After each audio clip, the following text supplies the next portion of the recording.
All right, Shalom. First and foremost, as always, only all praises, honor, and glory to YAHAWAH, to HASHAM, YAHAWASHI, HASHAM, HaKadosh. The double honors to my apostles at Great Millstone who taught me his truth, and a sincere Shalom to the elect out there teaching his truth in all honesty and sincerity in these last days. Okay, and the brother Yasharan, and this is a economy update as well as a warning.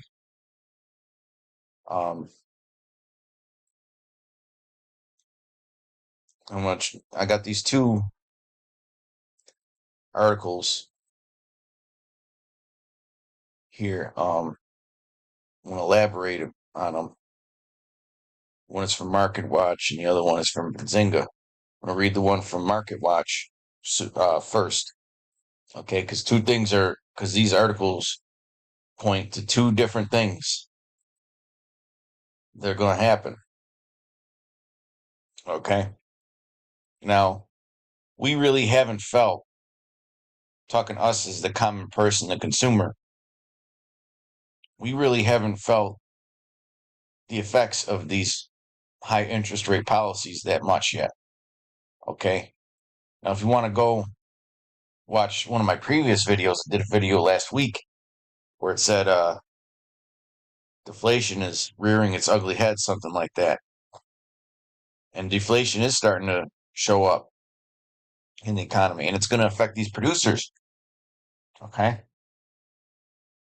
And this article here, okay, is going to get into the supply side,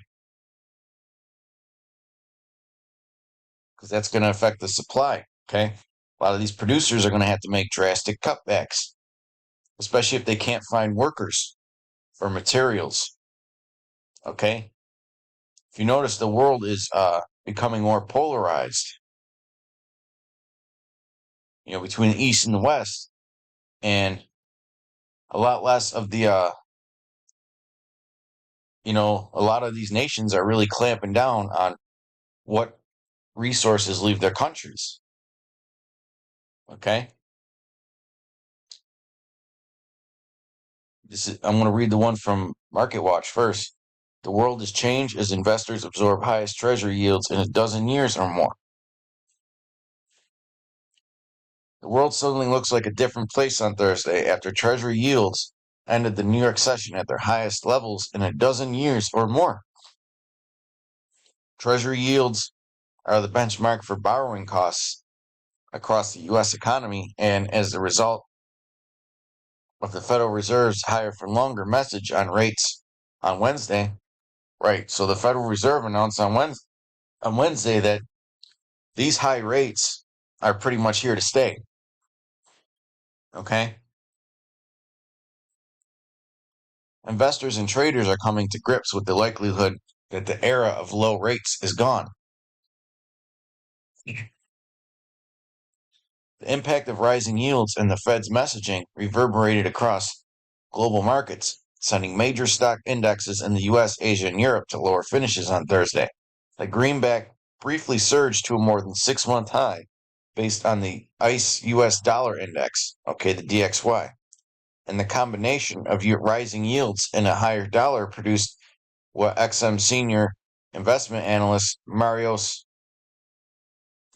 Haji Tacos, or whatever the fuck you say, described as a toxic combination for gold. Okay? Because meanwhile, while everybody was predicting this inflation was going to stay around, and there was going to be all these excess dollars, the Fed pivoted, okay, showing you the power of these bankers, and metals were going up, and they're basically, and they saw that people were buying up gold, buying up silver, buying up platinum, okay? So basically they put a wrench in those plants, man, okay?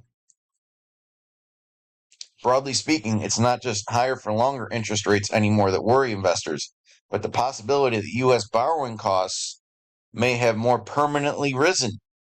Okay, so the era of easy money and cheap credit is over. And you got to wonder, with all these migrants coming in, and all these cities requesting billions of dollars from the government, at what cost is that going to be? Okay? Because the easy money is gone. Now, what does that mean for you? That means that credit is going to tighten up. Okay? Interest rates are going to keep going up. Okay? So you, the average person, or the average Jake out there, okay, in order to finance a car, in order to finance a house, okay, it's going to cost you more. Cost of borrowing is going to go up. Businesses, all right, they're going to have to fine tune things and make cuts, which could come from your pay or your job. Okay? And a lot of these weak businesses, because it's easy to run a business when money's easy. Okay? Meaning interest rates are low, the printed money, so on and so forth. But only the strong businesses are really going to survive. That's what happens when they raise interest rates like this. Okay? Because it creates what's known as a deflationary environment. Money is harder to come by. So there's less of it to go around. Okay? Now, the benefit of that is that in general, goods and services become cheaper if you have the ability to make income. Okay? So, hey, if brothers got free time, a side hustle will be a good thing to get into. Okay? And it'll help you be more disciplined. Okay? It's just use the tools available to you with all this e-commerce, digital marketing, digital this, digital that, AI. There's a lot of tools now to where you don't have to sit there and babysit your business, your side hustles no more. Okay? Let everything else do the work for you so you can stay focused on the work. Okay? Now some brothers may not do that, and that's fine. Okay? But I know in the winter, really, I mean, hey, up in the Northeast, there really ain't shit to do here in the winter. So why the hell not? Is that money going to be harder to come by? Okay, the days of having the latest fucking shoes when they come out, fancy this, fancy that. Okay, the getting a new $1,000 phone every fucking year. The latest gadgets. Buying a new car every couple years. You ain't paid the other one off. Leasing shit. All that's going out the window, man. Okay? All that is going out the window. We're going to be forced to partake in minimalism because it's going to drastically affect the economy. Okay? The economy is going to go down. And the dollar is more than likely going to become more valuable. Why? Because there's going to be a lot less of them. Okay? $1,000 last year wasn't shit when inflation was running rampant. But $1,000 next year is going to be worth a lot more. Okay? Granted, it doesn't fall flat on its face. Okay, I'm just throwing hypotheticals out there. Okay, so the credit is going to be, the easy money is going away, man. Easy money is going to go away. We'll get this scripture. Proverbs 30:8. Remove far from me vanity and lies. Give me neither poverty nor riches. Feed me with food convenient for me. Okay? All that excess, all that vanity, all that designer shit. Apostle Har was getting into that. All that designer shit that they sell you, a lot of it's really made in sweatshops, okay, for pennies on the dollar. And you Americans, and hey, even brothers in the truth, you know, gobble that shit up and pay extra money for it just to put a logo. They'll spend 10 times as much or 5 times as much on something just because it has a certain brand on it. Okay? Those brands are nothing but witchcraft, symbolism. Okay? So we should be asking the Lord to remove us from that spirit, man. That's a worldly spirit. That's worldly lusts. Scriptures talk about worldly lusts. Okay? And all that's going out the window. So if you're the type of brother that practices minimalism, and doesn't live in excess, okay, and got your shit together, Lord may bless you during that time because you're already used to living that lifestyle. Okay? Hey, one of the things that I had to do the past couple years to get my finances in order, because I really don't make that much money, was I had to start cooking most of my meals, man. You wouldn't believe how much money you could save just by cooking your own meals and being smart with your shopping. You know, you see something that's nice and cheap, okay, like something healthy, and it's got a good shelf life, and it's on sale or something, buy it up, okay? What are you going to do? Buy it every use wisdom, okay? What are you going to do? Keep going back to the store every week and hoping that the price stays the same?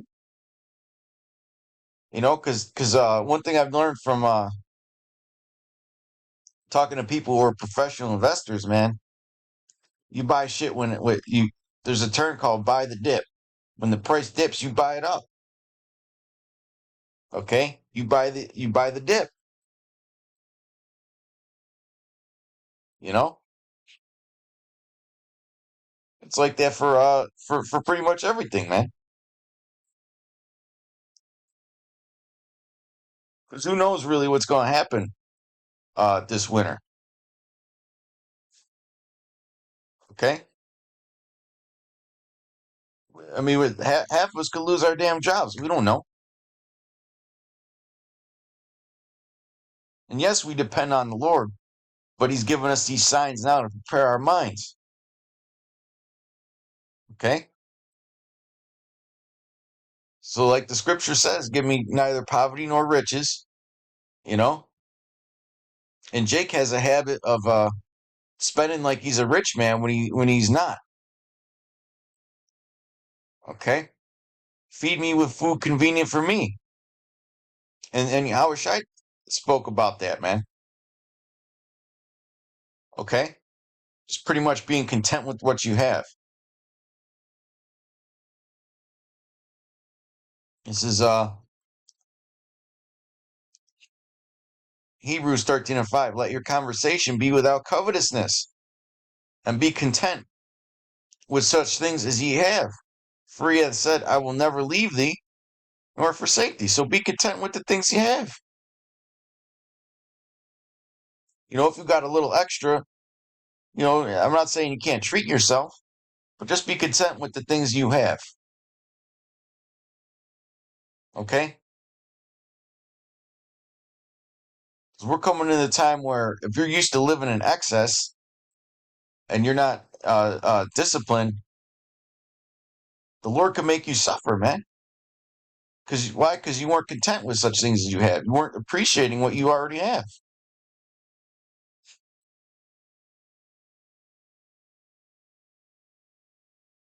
Okay? I mean, we're supposed to be kings. Kings have discipline over a nation's money. Okay? People, this American lifestyle, this is a new thing. Even back when I was growing up, people were a lot more disciplined in their finances, man. Now we live in this materialistic consumerism based society, man. And that shit going out the window.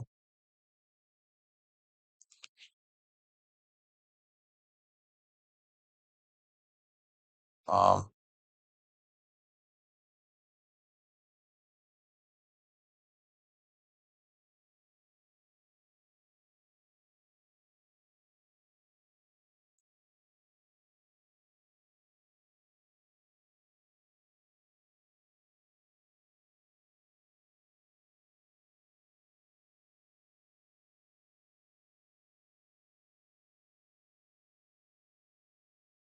The rest is just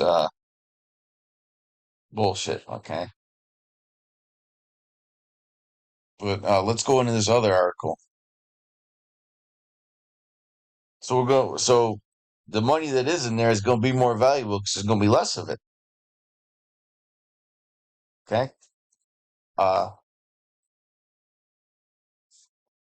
and businesses will eventually adjust. And then you have the 1-2 punch of AI coming around the corner that's going to replace a lot of jobs. Okay.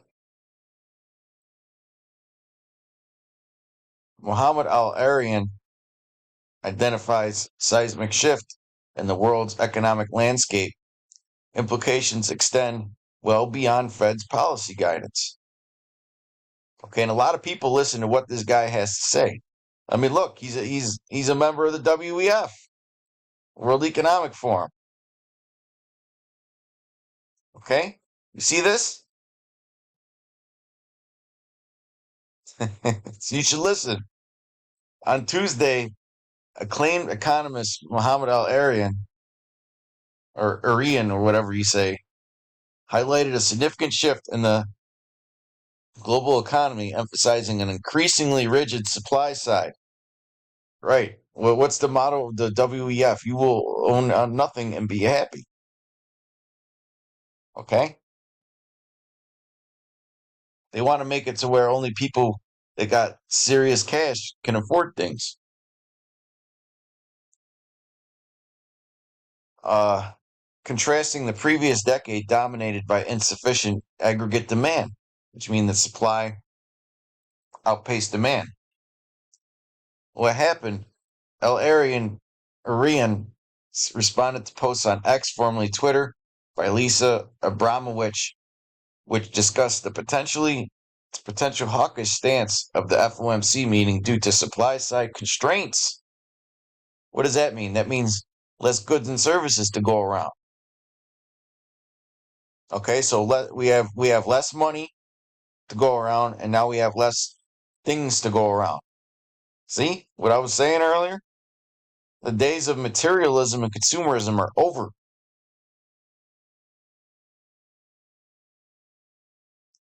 Adjust your minds now, man. If your brother's used to being broke as shit and getting by, you already prepared. That's why the poor are blessed. Okay.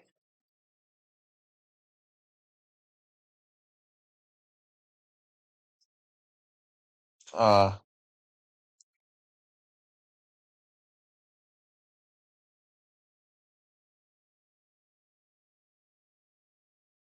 which discussed the potential hawkish stance of the FOMC meeting due to supply side constraints and the rising interest rates priced in for the Fed's future meetings. Orion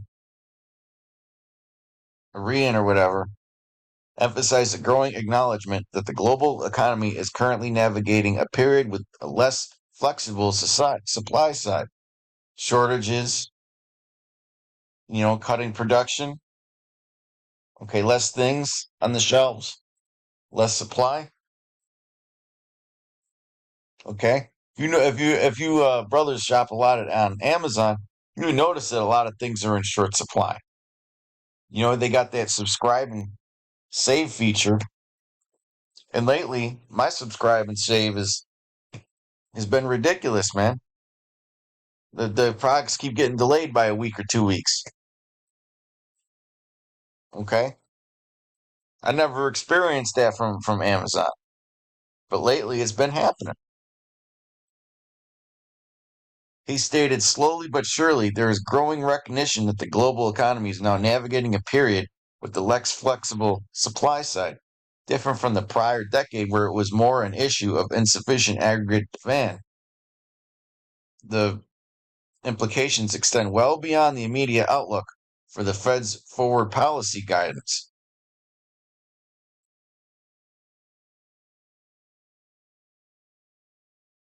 Okay.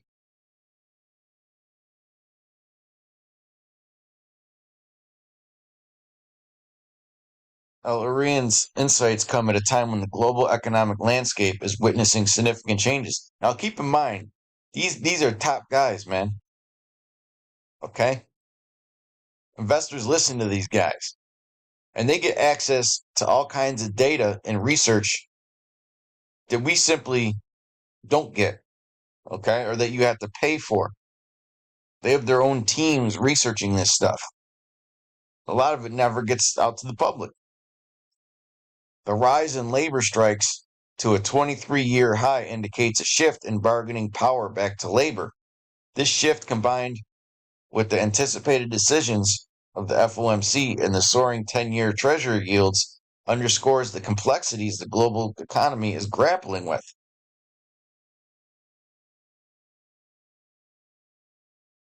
The inflexible supply side, as pointed out by Al Arian, can have far-reaching implications affecting not just immediate monetary policies, but also the broader economic strategies of nations. So there's going to be a change, okay, in policies, man, worldwide.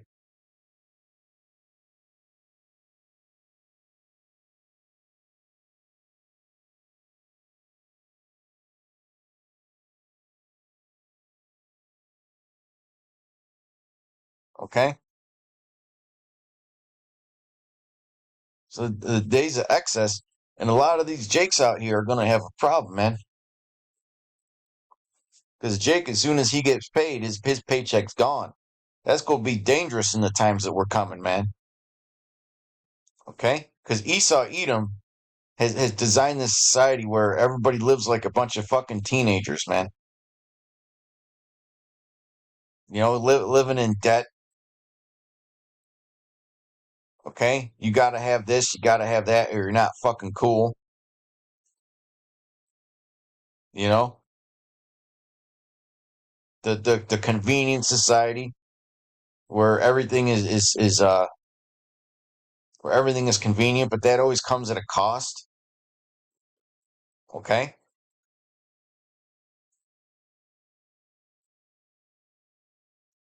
And then you're gonna have a slowdown with that, man. It's gonna get nasty out here, brother. It's gonna get nasty.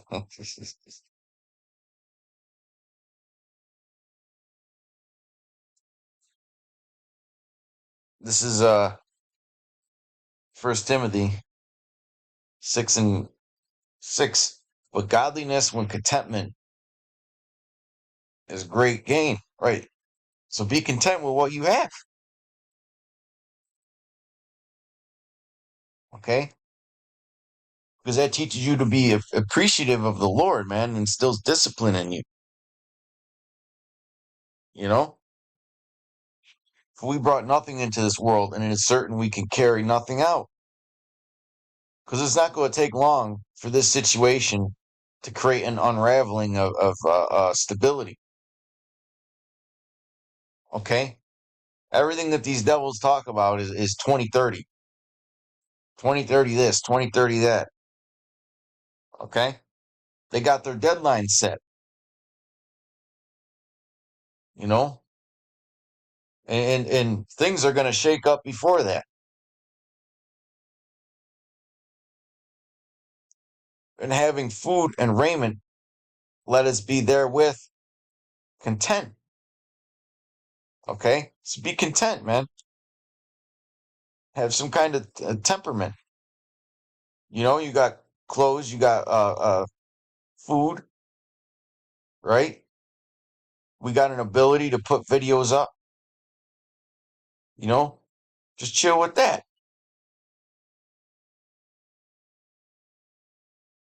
But they that be rich fall into temptation and a snare, and into many foolish and hurtful lusts. Now, this could also mean the poor who are irresponsible, man. Because in this society, you know, we're really supposed to be kings. Okay, we're really supposed to be kings. We've been put into a low place. Okay, so a lot of us fall into these foolish and hurtful lusts because that's really a way to escape the vexation and pain. Okay, which drown men in destruction and perdition. Okay,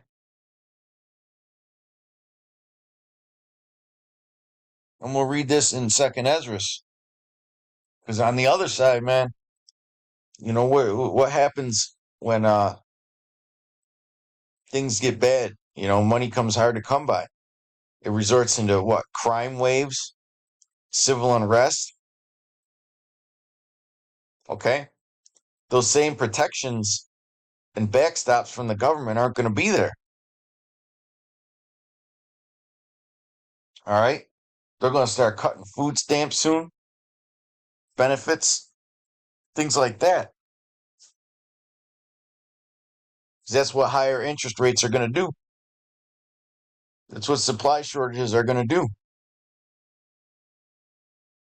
Okay, there's going to be a lot more micromanaging of the economy, especially if they go to war soon, man. See, us Americans, we've been used to these little shit wars where we dominate. No, man, let America get into a real war. Okay? You're gonna see a completely different animal emerge from these devils, man. They're gonna start hoarding resources for the military effort. Okay? They're gonna start putting rations on certain resources. Okay? Things like that, man.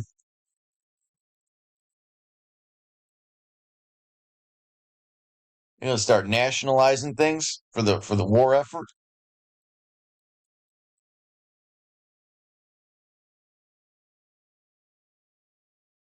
This is Second Ezra 15 and 14. Woe to the world and them that dwell therein, for the sword and their destruction draweth nigh, and one people shall stand up and fight against another, and swords in their hands. For there shall be sedition among men. Okay, because it's going to be at the point where uh, order, at least in some areas, is going to be lost. Okay, and invading one another. Again, this is just an outlook into 2024, pretty much. And they shall not regard their kings nor princes, and the course of their actions shall stand in their power. A man shall desire to go into a city and shall not be able. Don't be surprised if some of these areas where there's serious shortages, primarily your urban areas, if they try and lock these cities down, man.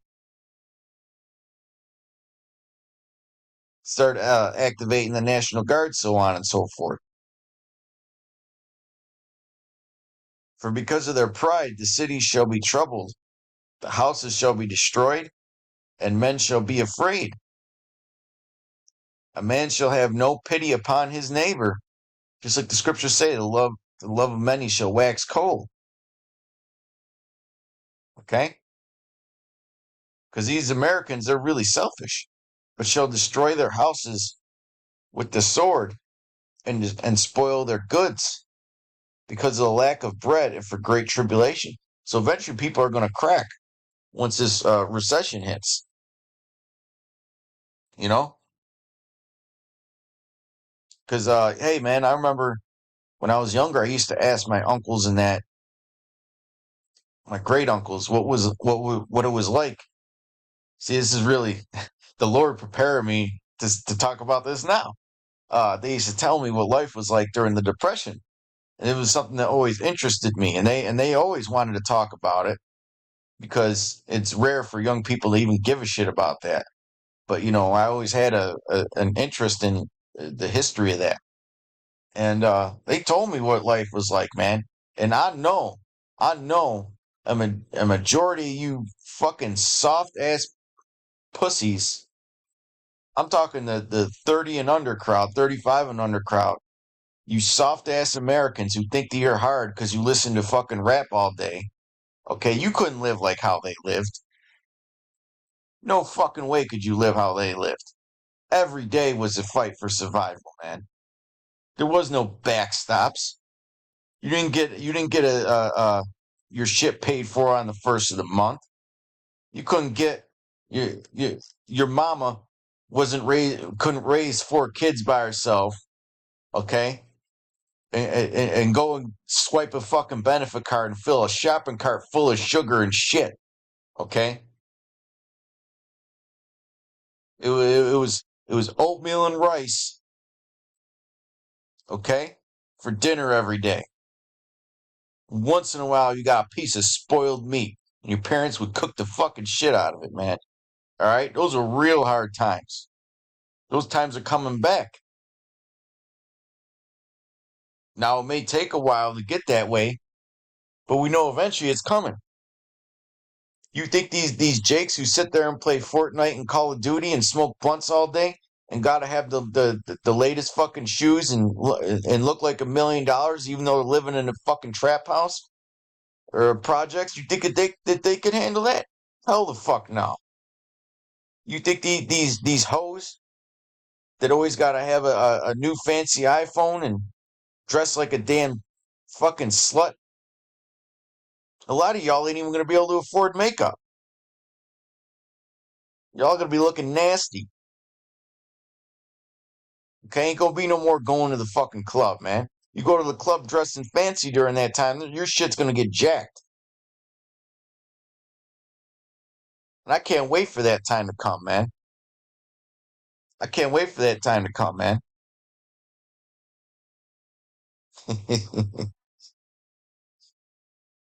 All right? I'm going to read this verse again and then we'll wrap it up. A man shall have no pity upon his neighbor, but shall destroy their houses with the sword and spoil their goods because of the lack of bread and for great tribulation. And Esau Edom, he can't wait for you to start going crazy, man, because he got all the guns and he's going to use his blessing on you, man. And that's going to be the time of Jacob's trouble.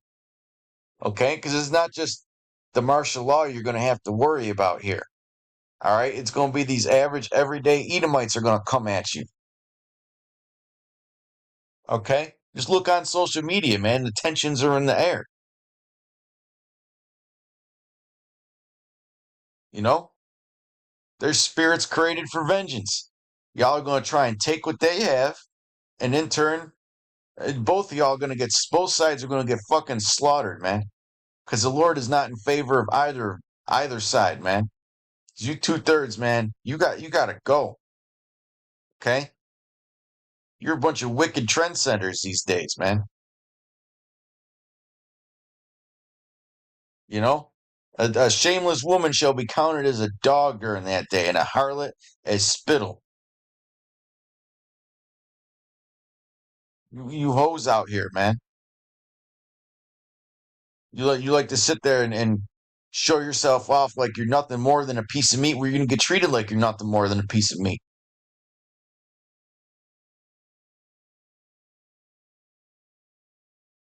So until next time, shalom, peace and blessings to you elect.